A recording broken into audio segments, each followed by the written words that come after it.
Praise the lord. ఈరోజు దేవుని వాక్యం సంఖ్యాకాండము 6వ అధ్యాయం 24వ వచనం. యెహోవా నిన్ను ఆశీర్వదించి నిన్ను కాపాడునుగాక.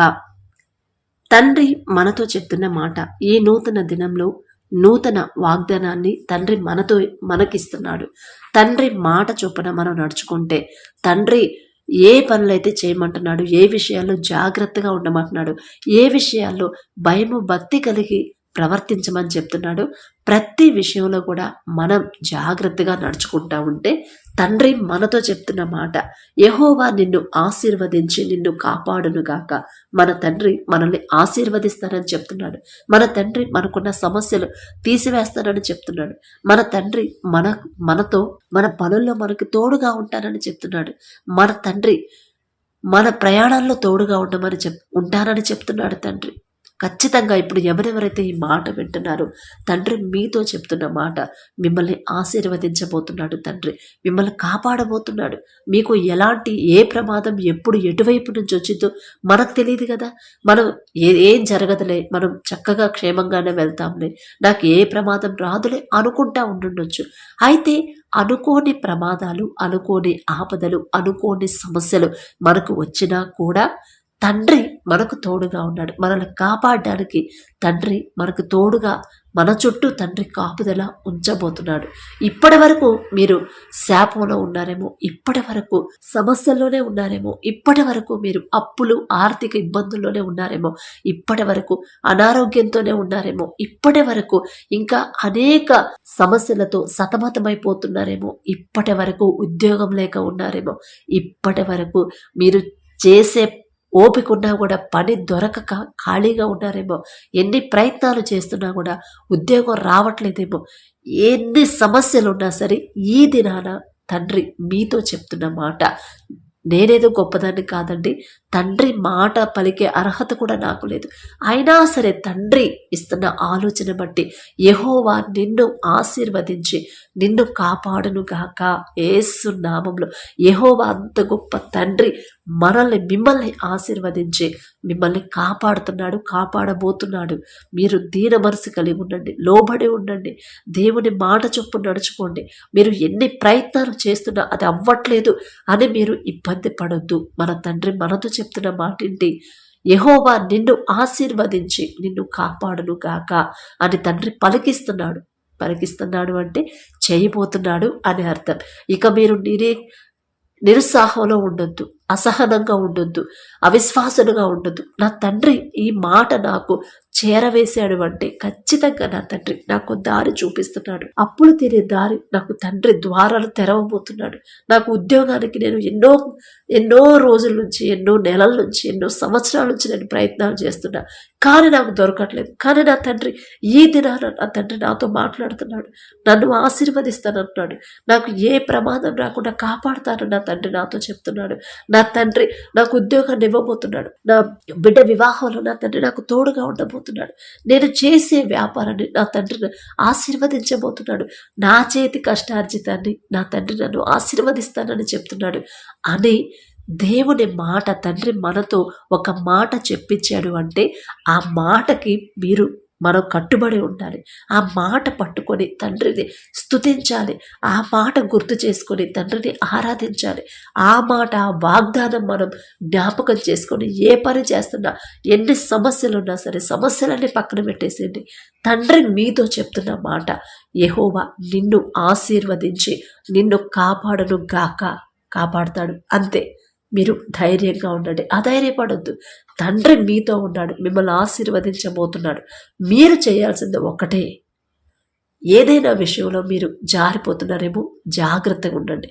నేను ఎలాగున్నా సరిపోయిందిలే, నేను ఎలా నడుచుకున్నా, నా ప్రవర్తన ఎలాగున్నా సరే సరిపోతుందిలే అనుకోవద్దు. ప్రతిదీ ఆశీర్వదించిన తండ్రికి తిరిగి దాన్ని తీసివేయడం ఎంతోసేపు పట్టదు కదా.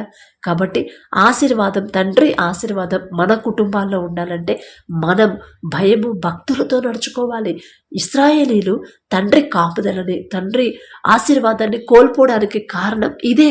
ఒకానొక సమయంలో ఎంత భయంకరమైన శ్రమల నుంచి, ఎంత భయంకరమైన శిక్ష నుండి తప్పించి, అసలు ఎంత భయంకరమైన జీవితం వాళ్ళు, ఎంత భయంకరమైన క్షోభ పెట్టారు, ఎంత భయంకరమైన పని చేపించారు.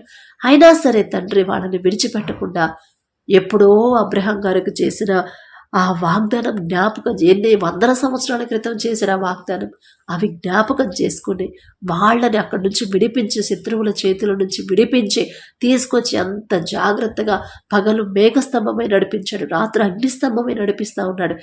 వాళ్ళకి కావాలంటే ఆహారం, ఆకాశం నుండి దేవదూతలు తినే ఆహారాన్ని తండ్రి వాళ్ళకి కురిపించాడు. అలాగే బండ నుంచి నీళ్లు తెప్పించాడు. అన్నీ చేస్తున్నా కూడా దేవుని మీద సడిగేరు వాళ్ళు.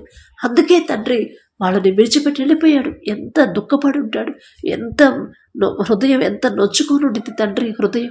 అందుకే మనం అలా ఉండకూడదు. అమ్మా ఇదిగో నేను మిమ్మల్ని, మీ కుటుంబాన్ని నేను ఆశీర్వదించబోతున్నాను, కానీ మీరు నిరుత్సాహంలో ఉండొద్దు, ఇంకా ఆలస్యం అవుతుందని మీరు భయపడొద్దు, బాధపడొద్దు, దేవుని మీద సడగవద్దు అని తండ్రి చెప్తున్నాడు.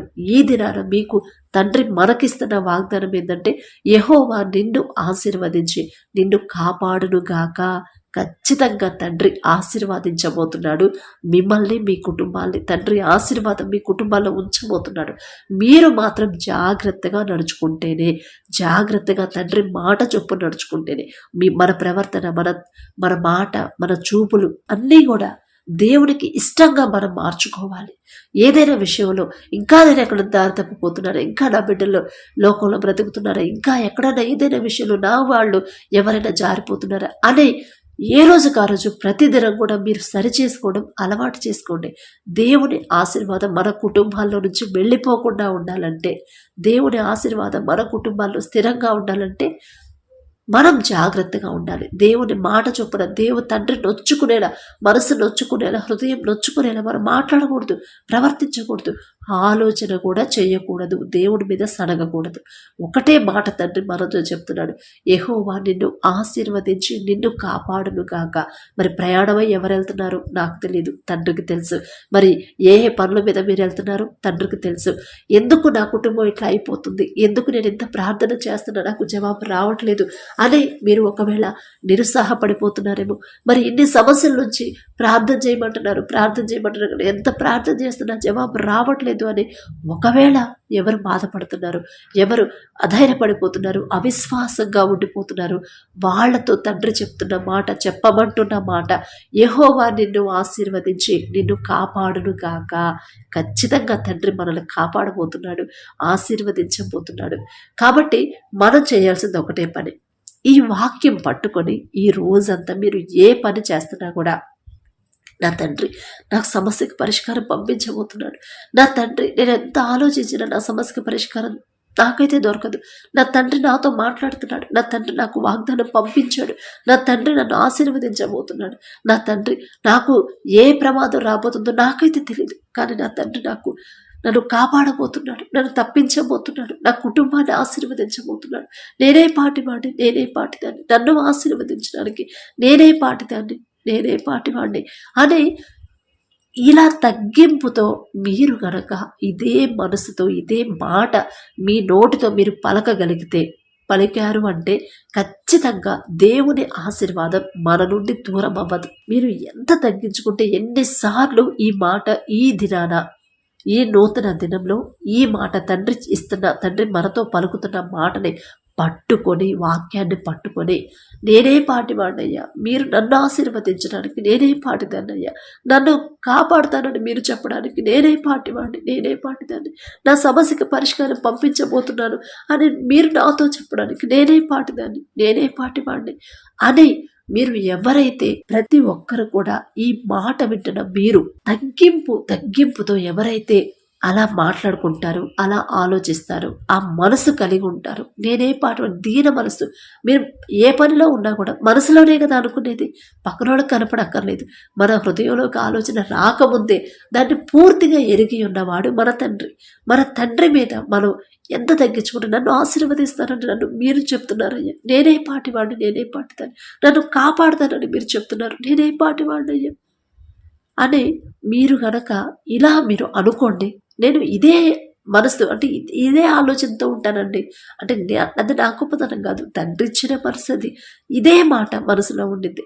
అసలు ఇంత ఫెసిలిటీస్ ఇంత సమృద్ధిగా నాకు ఇవ్వడానికి నేనే పాటిదాన్ని అయ్యా. అసలు నాకు అర్హత ఉందా? నేనే పాటిదాన్ని, నేనే పాటి వాడిని. నేను అంత గొప్ప భక్తి గలదాన్ని కూడా కాదు. కనీసం ఉపవాసం కూడా ఉండను నేను.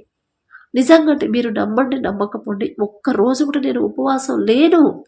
ఉపవాసం ఉండి ప్రార్థన చేయాలని చాలామంది చెప్పారు. కానీ ఉపవాసం ఎలా ఉండాలో నాకు తెలియదు. నేను లేను కదా, తెలీదు. కానీ తండ్రి విశ్వాసం ఇచ్చాడు. నా తండ్రి నాకు ఇస్తాడు. నా తండ్రి నన్ను ఆశీర్వదిస్తాడు. నా తండ్రి నన్ను నడిపిస్తాడు. నా తండ్రి నాకైతే అర్హత లేదు, అయినా సరే నా తండ్రి, నా దేవుడి చిత్తమైతే నాకు ఆ ఉద్యోగం వచ్చింది.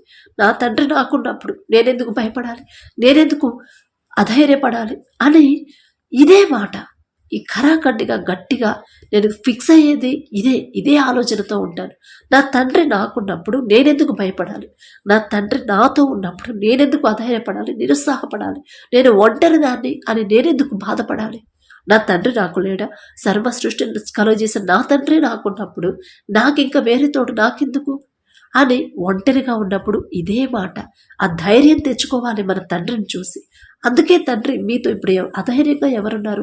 ఇక నా కుటుంబం ఇంతే ఉంటుంది, బాధల్లోనే, వేదల్లోనే, శోధంలోనే ఉండిపోతుంది, ఆశీర్వాదం లేదు నా కుటుంబంలో, ఎప్పుడు గొడవలే, ఎప్పుడు నిందలే, ఎప్పుడు లేనితనమే అని ఎవరైతే బాధపడుతున్నారు, ఇబ్బంది పడుతున్నారు, నిరుత్సాహపడిపోతున్నారు, అసహనంగా ఉన్నారు, దుఃఖంలో ఉన్నారు, వాళ్లతో తండ్రి పలికిస్తున్న మాట, వాళ్ళకి మీకిస్తున్న మాట, యెహోవా ఈ దినం నుండి నిన్ను ఆశీర్వదించి నిన్ను కాపాడునుగాక. ప్రతి ఒక్కరికి ఈ మాట మీకు నమ్మకం ఉంటే, ఈ మాట మీద తండ్రి ఇస్తున్న మాట మీద, వాగ్దానం మీద నమ్మకం ఉంటే, మీకు తెలిసిన వాళ్ళకి, మీ బంధువులకైనా ఎవరికైనా షేర్ చేయండి. షేర్ చేయడంలో తప్పులేదు కదా. లేదా షేర్ చేయడం కన్నా ఫోన్ చేసి చెప్పండి, వాళ్ళు ధైర్యం తెచ్చుకుంటారు. మాట్లాడుకోండి, ధైర్యం తెచ్చుకోండి. మీరు వేరే వాళ్ళకి ధైర్యాన్ని ఇవ్వండి. ఈరోజు తండ్రి మనతో చెప్తున్న మాట, మనల్ని ఆశీర్వదిస్తాడంట, మనల్ని కాపాడుతున్నాడంట నా తండ్రి. మన తండ్రి మనకున్నాడని మీరు ధైర్యం తెచ్చుకొని మీకు తెలిసిన వాళ్ళతో కూడా చెప్పండి. ధైర్యం. మన తండ్రి మనల్ని ఆశీర్వదించబోతున్నాడు, మనల్ని కాపాడబోతున్నాడు. యెహోవా నిన్ను ఆశీర్వదించి నిన్ను కాపాడునుగాక. ఆమేన్.